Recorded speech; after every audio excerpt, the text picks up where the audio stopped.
अश्विन मास के पूर्वार्ध, जिसको हम कृष्ण पक्ष बोलते हैं, उस कृष्ण पक्ष को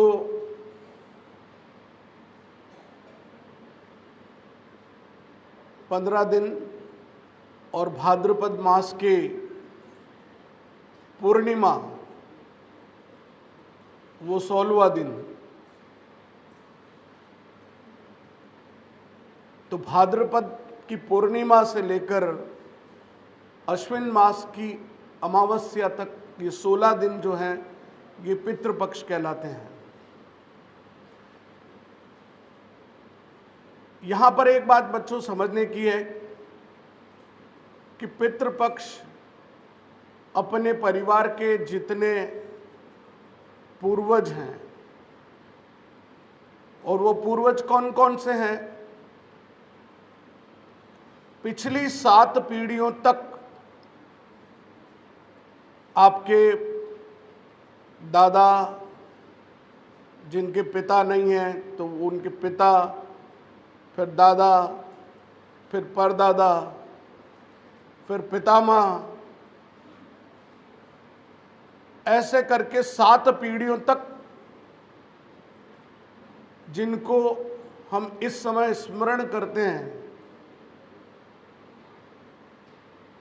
वह और जितनी भी हमारे परिवार में मातृशक्ति है वो चली गई। हमारे परिवार से, ननिहाल के परिवार से, उन सबको स्मरण करने का जो समय है, ये 16 दिन का समय, वो श्रद्धा अभिव्यक्त करने का समय है। इसके पीछे मूल संस्कार ये कि जो हमारे फोर फादर्स हैं, तो सबसे पहले फोर फादर्स में जो आते हैं वो आते हैं हमारे देवतागण। हमको ये गलतफहमी होती है कि पितृपक्ष में हम केवल अपने पितरों को श्राद्ध करते हैं श्रद्धापूर्वक, ऐसा नहीं है। इस समय देवताओं को भी तर्पण किया जाता है, उस पर हम चर्चा बाद में करेंगे। उसके बाद हम देव ऋण से ग्रस्त हैं, इसलिए देवताओं को भी तर्पण कर रहे हैं। फिर हम ऋषि ऋण से ग्रस्त होते हैं, यानी ऋषियों का भी हमारे ऊपर ऋण है। उन्होंने बहुत सारे, इतने इस संसार में इतने नियम, उपनियम, वेद, उपनिषद जिनकी भी रचना की, उन सब ऋषि मुनियों को जिन्होंने इस परंपरा के संवाहक बने और हम तक पहुंचे, उनके ऋण से भी हम मुक्त नहीं हो सकते। इसलिए ऋषि ऋण को भी हम इस श्रद्धा के रूप में, श्राद्ध के रूप में, श्रद्धा के रूप में उनको तर्पण करते हैं, जल पिलाते हैं। कैसे पिलाते हैं वो भी चर्चा करेंगे। फिर सप्तऋषियों को, सप्तऋषि सनत कुमार, सनक, सनंदन, सनातनोप्य, सुरपिंगलोच, ये जो तुम रोज प्रातः स्मरण में बोलते हो, ये सनत कुमार हैं। जो ये इन्होंने जब संसार में आगे बढ़ने की बजाय ब्रह्मलोक में ही रहना पसंद किया, वहीं रहना उचित समझा, उनको भी हम तर्पण करते हैं, सप्तऋषियों को भी तर्पण करते हैं। और फिर अंत में दक्षिण दिशा में बैठकर जो तर्पण किया जाता है वो पितृ तर्पण होता है। ये सनातन संस्कृति का एक इतना बड़ा विज्ञान है जिसको समझने की आवश्यकता है। आप किस उपासना पद्धति में रहते हैं उससे कोई फर्क नहीं पड़ता। कौन क्रिश्चियन है, कौन मुसलमान है, कौन क्या है, कौन जैन है, कौन बौद्ध है, उससे कोई फर्क नहीं पड़ता। इसका सीधा संबंध व्यक्ति की उस साइंटिफिक प्रोसेस से है। जब अमेरिका के उन विज्ञान के बड़े बड़े ज्ञाताओं ने कहा कि हम इस आत्मा के तत्व को नहीं मानते, और उन्होंने एक रिसर्च की कि जिस व्यक्ति की डेथ होने वाली, जो श्योर डेथ है, उस पर उन्होंने एक्सपेरिमेंट करके एक कांच के बक्से में उस व्यक्ति को वैक्यूम में, बिल्कुल कोई वायुमंडल नहीं है, और बस अभी इसकी डेथ होने वाली, उस समय उसी क्षण उसको वहां रख के उसमें सील कर दिया गया। और सील किया गया उस समय कि ये इतनी सॉलिड, जिसे आप बुलेट प्रूफ भी कह सकते हैं, कि इसमें से कुछ भी वो नहीं जाने वाला, न हवा घुसने वाली न कुछ। अगर आत्म तत्व है तो वो कहीं से तो निकलेगा। और वह प्रयोग उन्होंने किया जब वो कांच के उस बक्से में जब उस आदमी की आत्मा निकली, तो कहते हैं उसमें से एक क्रैक बना, एक स्पार्क हुआ और एक क्रैक बना, और वो ब्रह्मरंध्र छेद कर उसमें ब्रह्म में लीन हो गई। ये प्रयोग वहां किया गया है, ये बहुत साल पुराना प्रयोग है। हम अब इसको साइंटिफिकली अगर हम समझें, तुम जो तिलक लगा के बैठे हो भैया, तुम लगाया तो तुमने तिलक है, लेकिन तुम्हारा व्यवहार इसके विपरीत है, या तो तुम बाहर आ जाओ।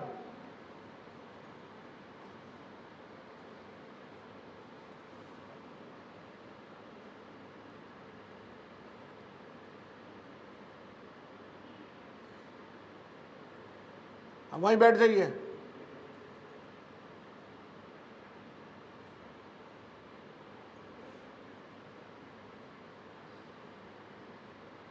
इसे बोलते हैं विक्षेप करना। वो सनातनी है लेकिन पता नहीं लगातार बातें करे जा रहे हैं।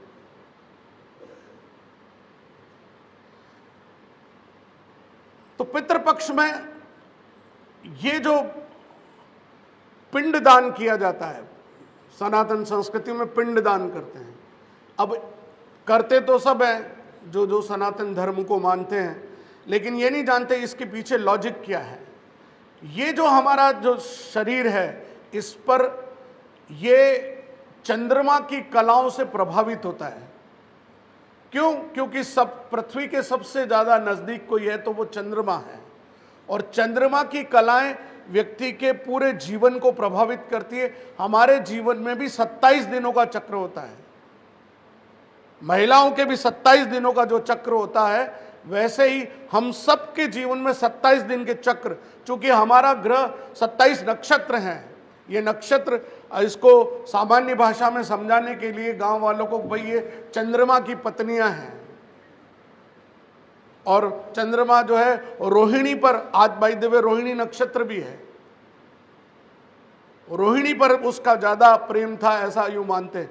ऐसा इसलिए कि रोहिणी नक्षत्र का जो ड्यूरेशन है वो लंबा होता है, इसके पीछे बहुत साइंटिफिक रीजनिंग है।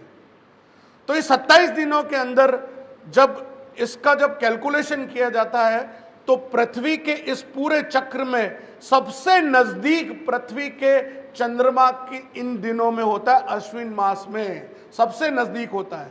और इस समय पितरों को कहते हैं कि यम जो है पितरों को 15 दिन के लिए मुक्त करते हैं कि जाओ अपने अपने परिवारजनों से मिलो। वो तुम्हें यदि जल पिलाते हैं, तृप्त करते हैं, तो तुम निश्चित रूप से उनको आशीर्वाद प्रदान करके आओ। ये एक धार्मिक मान्यता है, लेकिन उसके पीछे साइंटिफिक रीजनिंग भी है। हम जब बात करते हैं श्रद्धा की, और श्रद्धा में मनुष्य जब जिंदा रहता है तो हम उसको सामान्यतः हम चरण छूते आशीर्वाद लेते हैं।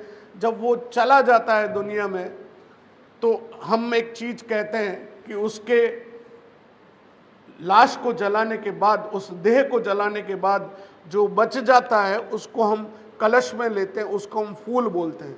लोगों को ये बहुत प्रश्न करते हैं कि उसको फूल क्यों बोलते हैं। वो इसलिए कि वो एक पेड़ था, वो पेड़ था, उसका फल पुत्र बना, फल जो मिलना था वो पुत्र के रूप में प्राप्त हो गया। लेकिन जो पुत्र नहीं बन सका और उस वृक्ष से नीचे गिरकर समाप्त हो गया, और जो बच गया सूखे पुष्प के रूप में, तो वह जो अस्थियां हैं, इसलिए वो फूल कहलाती है। अब जो व्यक्ति कहते हैं जाते वक्त हमको जाना सबको है, लेकिन जाते वक्त अगर कोई किसी की कुछ भावना है, इसलिए बुजुर्गों को ये कहा जाता है कि मन में कोई इच्छा हो, आपको कुछ खाना है क्या, आपको कुछ जो भी आवश्यकता है आप पूर्ति करके जाइए। तो कई बार कुछ जिनकी अकाल मृत्यु हो जाती है वो अतृप्त रहते हैं। ये हिंदू मान्यता है कि वो अतृप्त रहते हैं, और वो अतृप्त रहने वाली जो आत्मा है वो भटकती रहती है।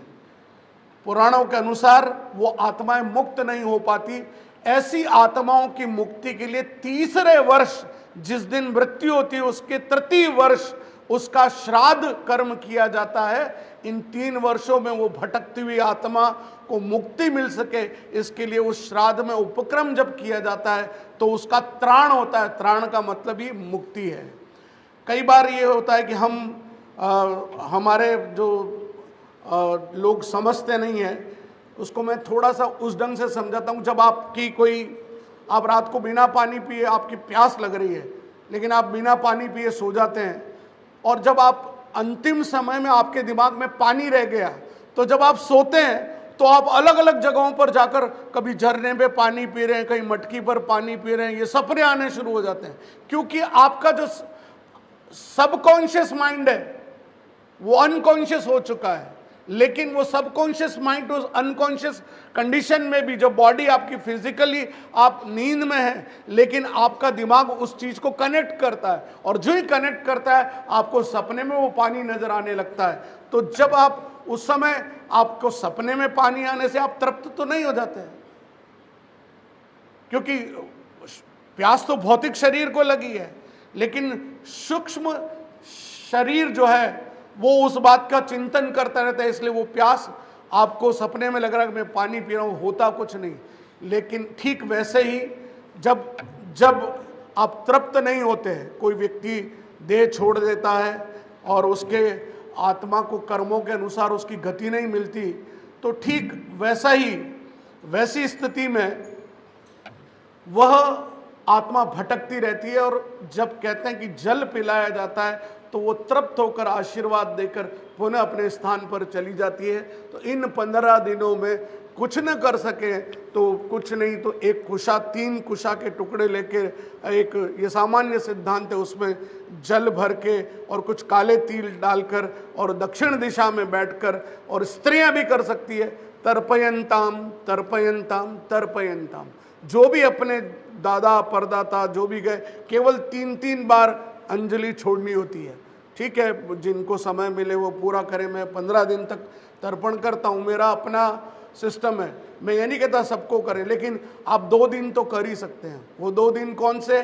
एक तो जिस दिन उनकी पुण्य तिथि आपको ध्यान हो, वो भी ध्यान में ना हो तो 2 दिन पूर्णिमा और अमावस्या को जरूर तर्पण करना चाहिए।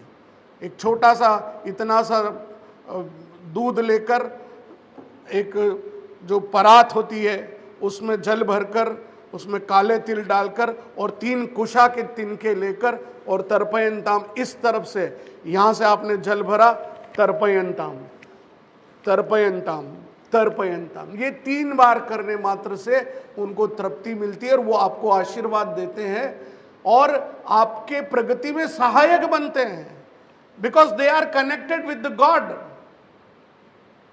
भगवान से मिलाने के लिए वो पितृ जो है वो उनके दरबार में गए हुए हैं, तो अब वो तुमको पहचानते हैं, और उनसे मिलाने का काम यदि कोई कर सकता है तो वो पितृ कर सकते हैं। तुम डायरेक्ट उनसे नहीं मिल सकते, तो पितृ तुम्हारे माध्यम बनते हैं। इसका एक बहुत बड़ा गहरा विज्ञान है, उस पर हम नहीं जाएंगे। हम चर्चा करेंगे कि क्या गति होती है मनुष्य की जब डेथ हो जाती है। हम पुनर्जन्म में विश्वास करते हैं, ये कोई अंधविश्वास की बात नहीं है, और ये कई साइंटिफिकली कई बार ऐसा प्रूव हो चुका है कि फला व्यक्ति की डेथ हुई, उसका पुनर्जन्म वहां हुआ है। और वो ऐसे अनेक केसेस भारतवर्ष में सुनने को मिलते हैं। तो 3 प्रकार से गति होती है। एक तो होती ऊर्ध्व गति। ऊर्ध्व गति का मतलब है कि जैसे कोई मनुष्य की डेथ हुई तो वह देवता के उस निवास पर चला गया, हाँ, अब वो वापस कभी पुनर्जन्म के चक्र में नहीं पड़ेगा। एक होती है स्थिर गति, यानी मैं मनुष्य के रूप में मरा और वापस मनुष्य के रूप में पैदा हो गया, इसको बोलते हैं स्थिर गति। एक तो होती ऊर्ध्व, ऊपर जाना देवताओं के पास, एक स्थिर गति, मनुष्य मरा फिर मनुष्य के रूप में पैदा होगा। एक होती अधोगति, जितने बुरे कर्म करेंगे, जितने पाप करेंगे, तो जिसने मनुष्य योनि में जन्म लिया है उसके बाद भी यहाँ अगर वो गलत काम करता है, पाप कर्म करता है, तो वह मनुष्य की योनि से गिरकर वो कुत्ते की योनि में, जानवर की योनि में पैदा होता है। ये पुराण कहते हैं।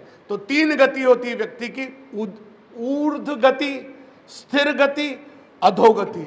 अब ये 3 गति निर्भर करती है आपके आपके कर्मों पर, और एक अंतिम गति होती है, उसको बोलते हैं दुर्गति।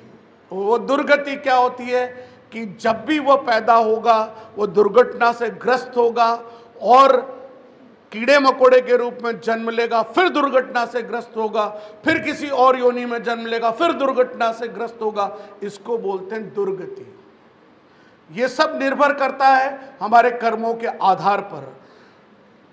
अब हम श्राद्ध की बात करें तो श्राद्ध में जैसा मैंने बताया कि किस प्रकार हम 3 बार ये कर लेते हैं, लेकिन हमारे यहाँ शास्त्रों में नियम है कि हम पंच तत्व से बने हुए हैं। ये जो पंच तत्व शरीर है हमारा, हाँ, और वो 5 तत्व कौन कौन से? पृथ्वी, जल, आकाश, वायु और अग्नि, ये पंच तत्व हैं। तो हमारा सनातन धर्म कितना साइंटिफिक है कि जो पंच तत्व शरीर बना हुआ है ये पंच तत्व में ही लीन हो जाता है, और जो बच जाता है फूल के रूप में उसको हम हरिद्वार में, यानी गंगा में, कोई जरूरी नहीं हरिद्वार हो, जो लोग गंगा के किनारे रहते हैं वो तो हरिद्वार नहीं जाते हैं, वो तो जहाँ है वहीं गंगा सागर में ही बहा देते हैं। बंगाल वाले वो हरिद्वार नहीं आते हैं। हाँ, बिहार वाले भी अपने यहाँ से निकलने वाली गंगा में बहा देते हैं। लेकिन उत्तर प्रदेश में रहने वाले अगर किसी को मोक्ष चाहिए होता है तो वो काशी जाता है। कहते हैं काशी में जिसने अपनी देह काशी में जला दी। इसलिए मैंने वो देखा, मणिकर्णिका घाट में गया था अभी, वहां लाशों की लाइन लगी रहती है, बड़ा विचित्र। आप कभी गूगल पे सर्च करिएगा, वहां बड़ी संख्या में, वहां शमशान में कभी अग्नि बुझती नहीं। राजा हरिश्चंद्र की कहानी भी वहां से जुड़ी हुई है। वहां निरंतर मुर्दे जलते हैं। ऐसा इसलिए, और वहां पर वो आप जिसकी बात करते चांडाल वहां पर है, आज भी है, उससे आप मिल सकते हैं, वो अरबपति है। वहां अगर आपको अपनी देह को जलाना है तो पैसे भी देने पड़ेंगे, वो लेता भी है। लेकिन वहां जिसकी देह जल जाती है उसके बाद कहते हैं कि वो इन सभी गतियों से मुक्त हो जाता है। उसकी स्थिर गति भी नहीं होती और अधोगति भी नहीं होती, ऊर्ध्व गति होती है, वो सीधे ऊपर चला जाता है। यह मान्यता है और उसके मान्यता के पीछे तर्क है। तो दूसरा जो बड़ा केंद्र है मुक्ति का वो है काशी, और तीसरा जो है अंत में जब सारे श्राद्ध हो जाते हैं तो गया जी पर जाकर, गया जी का मतलब गया, बस मुक्त हो गया। उसके बाद श्राद्ध करो न करो कोई फर्क नहीं पड़ता, लेकिन उसके बाद एक श्राद्ध और किया जाता है। आप बद्रीनाथ धाम जो जाएंगे उसको बोलते हैं ब्रह्म कपाली। उस ब्रह्म कपाली यानी बद्रीनाथ जाकर जो व्यक्ति अपने पितरों का श्राद्ध करता है उसको आशीर्वाद मिलता है और मुक्त हो जाता है। मोक्ष का अर्थ है, अब ये बहुत बड़े बड़े गहरी बातें हैं जो ये आपको समझने की नहीं है। जब बड़े होंगे धीरे धीरे मोक्ष को आप समझेंगे। लेकिन जो वैज्ञानिक महत्व है, जो संस्कृत पढ़ाते हैं वे सभी टीचर्स बच्चों को ये बताएं कि पितरों के प्रति जो हमारा श्रद्धा प्रकट करने का जो माध्यम है श्राद्ध पक्ष, इसमें श्राद्ध में एक संस्कृत में एक शब्द है, आत्मा के गमन को हम प्रेति कहते हैं। अम्बेडकर जी, आत्मा के गमन को प्रेति कहते हैं, इसलिए वो प्रेति से प्रेत शब्द बना है। ये प्रेत बाद में बोलचाल, प्रेती भाषा जो है, प्रेती बाद में बोलचाल की भाषा में प्रेत बन गया। इसलिए हमारा जो मन है, अब ये कैसे बनता है इस पर मैं थोड़ी सी चर्चा करूंगा। थोड़ा सा टिपिकल है लेकिन समझने की बात है, आपको बहुत जल्दी समझ में आएगा। मैं सरल शब्दों में आपको समझाता हूं कि जिस दिन प्राण निकलता है तो जीवात्मा का मोह उस शरीर में रहता है। इसलिए घर में कहते हैं कि जिसकी शरीर चला गया उसको उस देह को मैक्सिमम कह रहा हूं 6 घंटे से ज्यादा अगर आप उस शरीर को वहां रख देते हैं तो वो फिर निश्चित रूप से प्रेत योनि में जाता है। शरीर को, उस देह को, किसी भी व्यक्ति को अपने घर में, हमारे यहाँ सिद्धांत तो लिखा कि 1 घंटे के अंदर अंदर, 40 मिनट के अंदर अंदर उस देह को घर के बाहर शमशान की ओर ले जाना चाहिए। लेकिन कई लोग 2-2, 3-3 दिन तक रखते हैं, वो गलत है। अब शरीर के इर्द गिर्द आत्मा बार बार घूमती रहती है, इसलिए हमारे 3 दिन में त्राण बोला गया, 3 दिन तक रहती है, यह सत्य है, इसको साइंटिफिकली भी प्रूव किया गया है। 3 दिन तक, इसलिए कई समाजों में इसलिए चतुर्थी मनाते, चौथा, 3 दिन के बाद वो कुछ नहीं करते, 3 दिन करते ही करते हैं, वो सबको करना होता है। क्यों? क्योंकि 3 दिन तक आत्मा उस शरीर के, उस घर के इर्द गिर्द भटकती रहती है। और ये साइंटिफिकली इसके बहुत सारे प्रयोग हैं, मैं बहुत ज़्यादा इसको इसलिए यहाँ नहीं कहूँगा क्योंकि इसका एक बड़ा विज्ञान है। और अब ये आत्म तत्व बनता कैसे है, चंद्रमा कैसे इसमें, कैसे, how the moon is a more important, इसको थोड़ा सा समझिएगा। चंद्रमा वनस्पति का भी कारक है। दिन में सूर्य की रोशनी में जो संश्लेषण क्रिया होती है भोजन लेने की वनस्पतियों को, तो वो तो दिन में तो भोजन लेते हैं, जो साइंस पढ़ाते हैं वो समझते हैं इस बात को, आप सभी साइंस पढ़ते हैं। लेकिन रात को जो है चंद्रमा की किरणों के साथ वो पौधे फिर विकसित होने शुरू होते हैं। दिन में तो भोजन सूर्य से लेते हैं, तो वो जो अन्न बनता है, वो जो पोषण उन वनस्पति को मिलता है, मक्के को मिलता है, गेहूं को मिलता है, चावल को मिलता है। चावल चंद्रमा का सीधा कनेक्शन है, क्योंकि जल तत्व जितना चंद्रमा उद्वेलित करता है, चावल उतना ही ज्यादा उस पूर्णिमा की रात में जल को सोखता है। यानी चंद्रमा का सीधा कनेक्शन, इसलिए आप पूजा में एक अक्षत काम आते हैं, जो टूटा हुआ चावल नहीं है। इसलिए सभी पूजा के कर्म में सभी स्थानों पर चावल को सबसे पुण्य माना, गेहूं को नहीं माना है, किसी और धान को नहीं माना है, क्योंकि वो सीधा संबंध उसका चंद्रमा से, वो जल तत्व सबसे ज्यादा किसमें, चावल में, इसलिए उसको पिंड बनाया जाता है। अब ऐसा क्यों होता है? क्योंकि जब चंद्रमा से वनस्पति पोषित हो रही है, वो चावल पोषित हो रहा है, पोषण मिल रहा है, बढ़ रहा है, तो उससे, उस अन्न को जब हम खाते हैं तो हमारे अंदर शरीर में रस बनता है, रस से मांस बनता है, मांस से मेद बनता है, मेद से मज्जा यानी हमारी हड्डियां, कैल्शियम वगैरह सब, अस्थियां सब बनती है, और अस्थि के बाद हमारी ऊर्जा बनती है, ताकत बनती है, वीर्य शक्ति बनती है, और वीर्य से जो बनता है वो ओज बनता है। ये जो हमारा आभा मंडल है, ओज, ये चेहरे पर जो चमक है, ये ओज बनता है, और वह ओज से मन बनता है, और चंद्रमा मनसो जातक, इस ये मन का सीधा कनेक्शन किससे, चंद्रमा से। इसलिए सबसे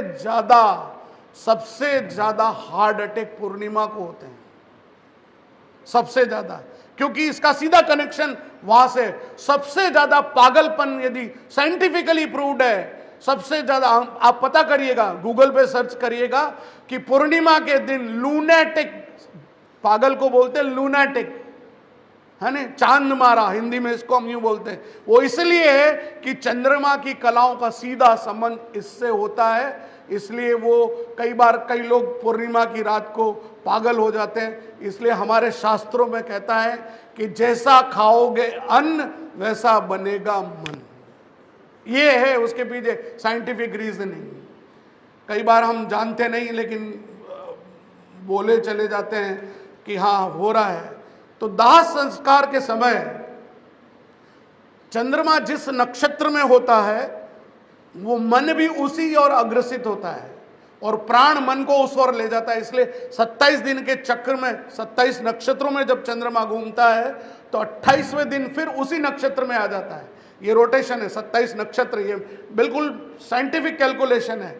तो ये 28 दिन की यात्रा है, इसलिए 28 दिन तक मासी सा, जो अपन कहते हैं ना, 1 महीने के बाद तर्पण श्राद्ध कर देना होता है, वो इसलिए करना होता है 1 महीने के अंदर अंदर उसका जो होना होगा वो हो जाएगा, वो वहां तक उस यात्रा को पूरा कर चुका होता है। ये बिल्कुल साइंटिफिक है उस आत्म तत्व का। इसकी गहराई को मैं बहुत ज्यादा इसलिए नहीं कहना चाहता। एक औरंगजेब के बारे में आपने सबने पढ़ा है। औरंगजेब ने अपने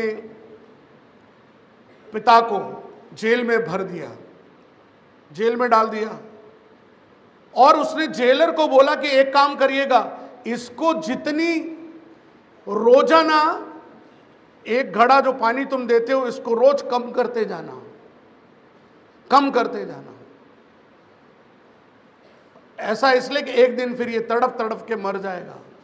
तो उसने एक फारसी में अपने बाप, अब पिता को औरंगजेब के इतिहास में कौन कोई सम्मानजनक दृष्टि से देखता? कोई नहीं देखता।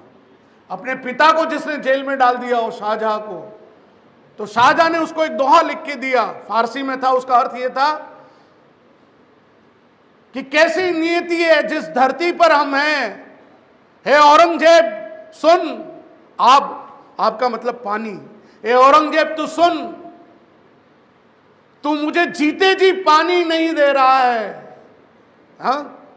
तू मुझे जीते जी पानी नहीं दे रहा है उस धरती पर जिस पर मरने के बाद भी लोग अपने बाप को पानी पिलाते हैं। शर्म कर। क्या कहा उसने? कि मरने के बाद भी पानी पिलाते हैं। जो लोग बहुत ज्यादा पढ़ लिख जाते हैं लेकिन भारत के शास्त्रों को हम समझते नहीं, वो ये मजाक समझते हैं कि कौवा क्या होता है और खीर का क्या कनेक्शन है। ये कौवा जो है, ये कौवा शापित है।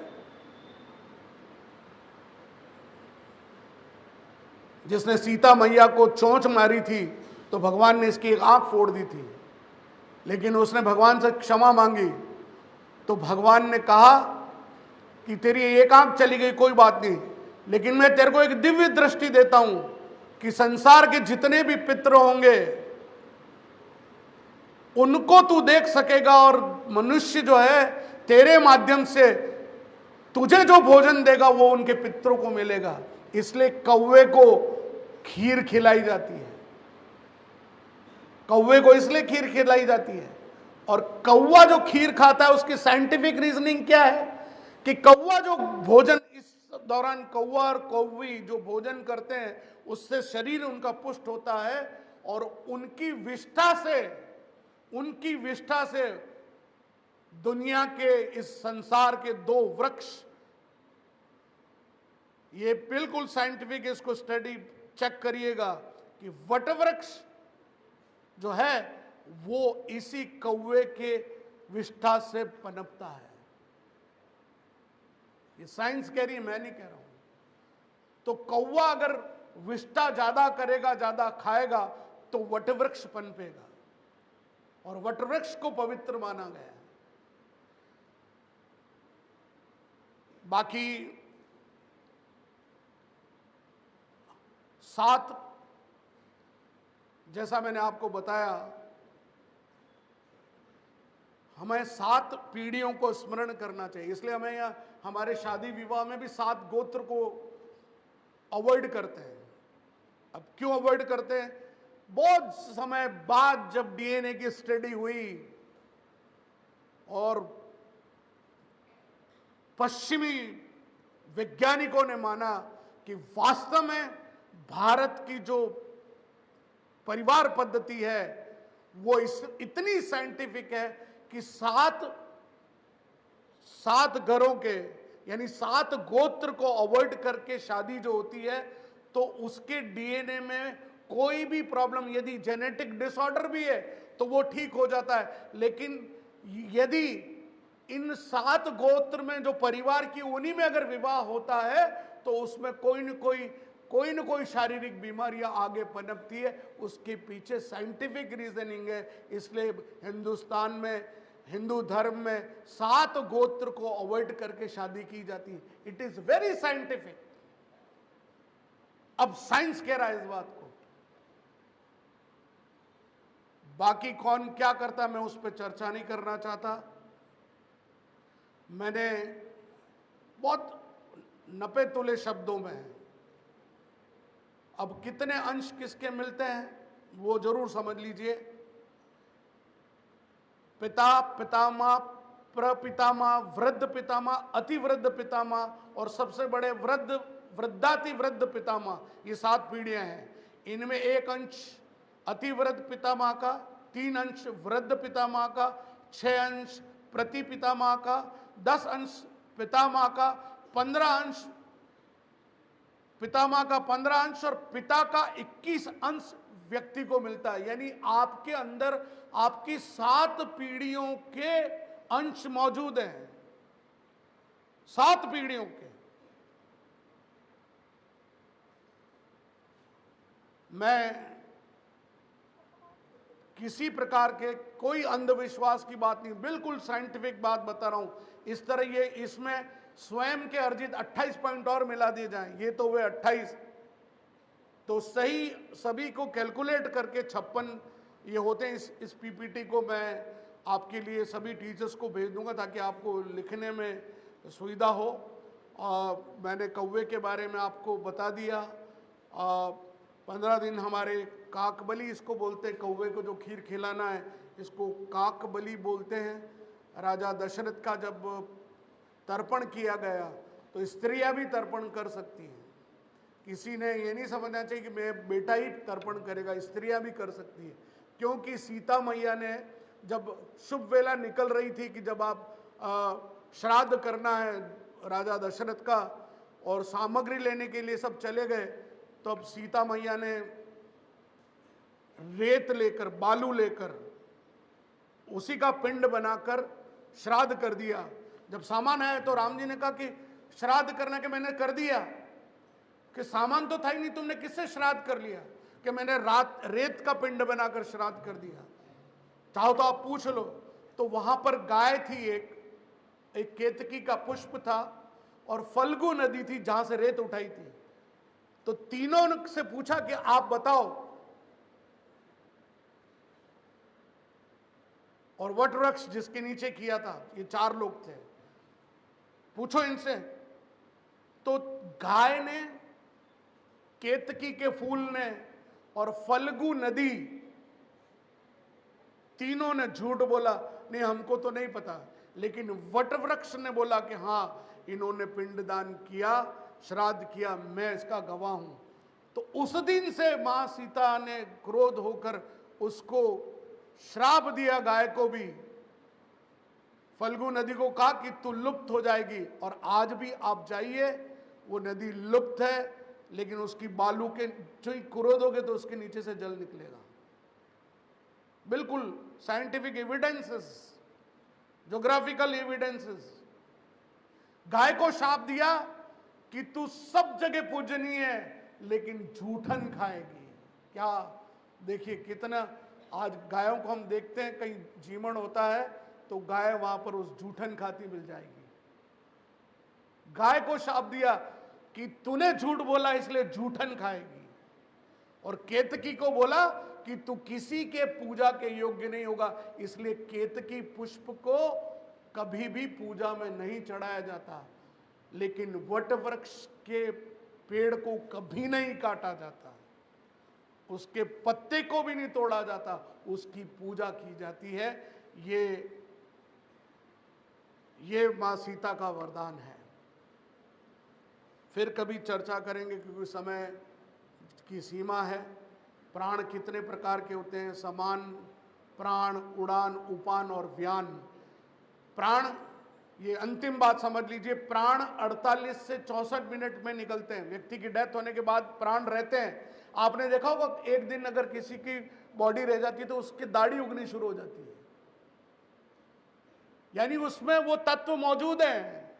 आप 2 दिन तक रखिए, उसके शेविंग करिए, उसके बाल उगने आ जाएंगे। ये फैक्ट है, साइंटिफिकली भी प्रूव्ड है।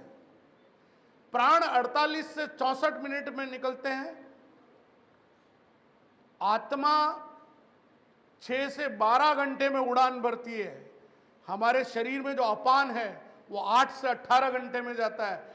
व्यान को जाने में 48 से 90 दिन लगते हैं। इसलिए जो ही आदमी की किसी की भी डेथ होती है, मुझे भी नहीं पता था, मैंने स्टडी करी तब मुझे पता पड़ा कि तुरंत प्रभाव से उसके दोनों अंगूठों को बांध दिया जाता है ताकि उसके अंदर से जो आत्मा निकली है वो वापस प्रवेश न कर सके। इसलिए दोनों पांव के अंगूठे एक साथ बांधे जाते हैं और आधे घंटे से 4 घंटे के बीच में देह को जला देना चाहिए।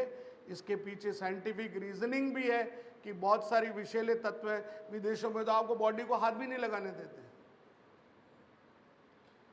इसलिए इस श्रद्धा के पर्व पर अपने पितरों को कुछ नहीं कर सकते। आप एक काम कर सकते हो, एक पीतल का तांबे का लोटा लीजिए, पीतल का नहीं तांबे का लोटा लीजिए, उसमें थोड़ी सी काले तिल डालिए और थोड़ा सा जल डाल दीजिए और थोड़ा सा 2 चम्मच दूध डाल दीजिए और पितरों को दक्षिण दिशा में मुंह करके और ऐसे जैसे सूर्य को अर्घ देते ना वैसे दक्षिण दिशा में मुंह करके अर्घ दे दीजिए। इतना ही पर्याप्त है, इतना ही पर्याप्त है। इतना भी कर लोगे तो आपके पितर आपको आशीर्वाद देंगे। जो जन्म पत्री में विश्वास करते हैं, क्योंकि ज्योतिष शास्त्र मैथमेटिक्स है, जो जन्म पत्री में विश्वास करते हैं, जिनके पितृदोष होता है वो पितृदोष इसीलिए होता है कि किसी न किसी पीढ़ी में पीछे की तरफ किसी ने उनके श्राद्ध पर्व पर श्राद्ध कर्म में उनका तर्पण नहीं किया, उनको जल नहीं पिलाया, इसलिए वो पितृदोष उस जन्म पत्री में दिखता है। मैं किसी और बात को यहाँ ज़्यादा चर्चा न करते हुए अपने पितरों को श्रद्धा के रूप में आइए। श्राद्ध पर्व जिन जिन की शक्ल आपको याद है और जो आपको चले गए, आइए आज हम उनके लिए 2 मिनट मौन धारण कर, हमारे वैसे मौन का कोई, हमारी संस्कृति में किसी भी प्रकार से मौन का कोई सिद्धांत नहीं है। ये मौन की परंपरा पश्चिम की देन है। हमारे यहाँ तो मंत्रोपचार होता है, मंत्र के द्वारा हम त्राण करते हैं। इसलिए मौन तो केवल ठीक है, एक परंपरा चल गई इसलिए मौन धारण करते हैं, लेकिन हम ध्यान करें, हम मौन न करें, हम ध्यान करें। आंखें बंद करिए, जो पितृ आपके चले गए उनका ध्यान करिए आज कि हे पितृ देवताभ्य नमः। हाँ, हे पितृ आप देव बन चुके हैं, हम आपको नमन करते हैं, आपका आशीर्वाद हमें मिले। हम आपको आज इस भरी सभा में, इस वेदव्यास सभागार के माध्यम से हम अपने भावांजलि देते हैं। मानस तर्पण बोलते हैं इसको। अनुभव करिए कि आपने हाथ में जल लिया है, अंजलि में जल लिया है, अंजलि में दूध लिया है, अंजलि में 3 तिनके रखे हुए हैं घास के, जिसको हम तृण बोलते हैं, दुर्वा बोलते हैं। दुर्वा नहीं है ये, घास नहीं है, ध्यान रखिएगा, ये घास नहीं है, ये कुशा है। ये कुशा अलग चीज होती है, घास अलग चीज होती है। कुशा के 3 तिनके आपने लिए हुए, आग बंद करके, और भाव करिए कि आप उनको जल पिला रहे हैं और वो आपको आशीर्वाद दे रहे हैं। तर्पयंताम तर्पयंताम तर्पयंताम।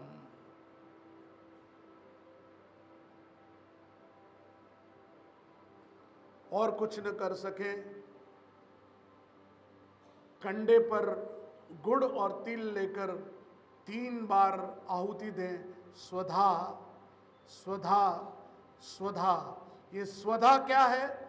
स्वधा देवी है, अग्नि देवी, जो भोजन अग्नि के रूप में ग्रहण करके आपके पितरों तक पहुंचाती है, इसलिए उसका नाम है स्वधा।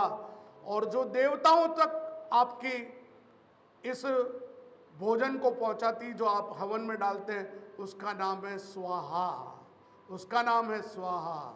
ये स्वाहा और स्वधा 2 अलग अलग हैं। स्वधा जो पितरों तक आपके भोजन को पहुंचाती है।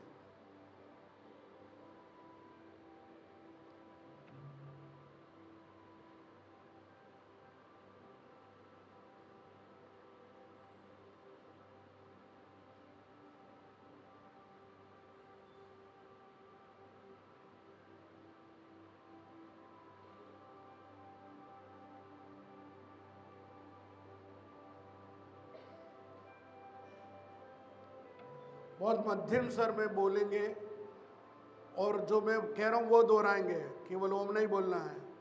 मैं जो बोल रहा हूं वो बोलेंगे। ओम पितृ देवताभ्यो नमः। ओम पितृ देवताभ्यो नमः। ओम पितृ देवताभ्यो नमः। ओम शांति ही शांति ही शांति।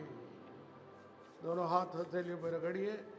और थोड़ा सा गूढ़ विषय था, मैंने उसको सरल करने की कोशिश की। होपफुली आपको अच्छा लगा होगा, समझ में आया होगा। बहुत बहुत धन्यवाद।